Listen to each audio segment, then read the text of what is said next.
You know, when I first started doing environmental education, what I really learned from my students was that I had to find the hook. I had to find what was going to intrigue them, what would energize them to want to do the kind of work and the learning to the depth that I wanted them to get to. What I understood from the students was they needed the technology. Our teenage television show is called The Green Screen, and our teenage crew is from 13 to 19 years old, and we've been documenting the work that's happening on the Richmond Greenway, which is a long linear parkway, the old rails to trails, the old railroad track that's been converted into a parkway through the city of Richmond. We've created some Google Maps using these photos and some embedded videos as well, where you can watch the beginning from the opening day. You can see a small video clip of the essentially the ribbon cutting. You can see the work happening. You can see the children riding their bikes and playing along the greenway. You can see the wheelbarrows coming in and the dirt being put into place.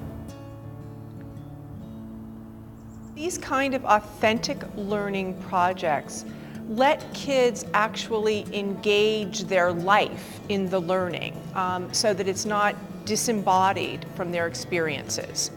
That, I would say, is huge, when they understand that everything that they do is part of a knowledge base that will serve them as they move forward. Having access to the technology and really feeling like, oh, we really are a part of how the world is changing. We're part of the creative force behind what's going on in the world. It's about community. The Green Team is out in the community. It's about environment and sustainability. MLI comes in and they bring in mobile learning, which is fabulous. So it means that all that you're doing, you can document because you have the devices and you have the training around that. And then KQED comes in as a community media partner. So we're able to help with distribution. We're able to help with training. We're able to look forward to what these kids can be doing as media makers and engaged, informed citizens in the future, which is really a KQED mission. And I'm sure it's also the mission for MLI and for the Green Team. You know, it's always easy to come up with the questions and to be curious and say, oh, this is what I want to know and this is what I want to do, and to get the idea this is the wonderful project we could do.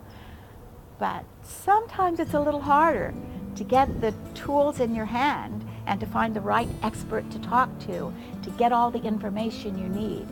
And what's been wonderful about this project is that KQED and MLI offered, and they said, here are the people, here are the tools, let us help you, and I'm celebrating all that. The absolute funnest part of this project was having cool gadgets in your hands, working with kids that were totally enthusiastic, and adults who thought like you did, and being outside in the beautiful weather. What's been important for me is that the students use this new technology to help them find their place in their community. They're recognizing that not only do they have a voice, but it's an important voice and people want to hear it.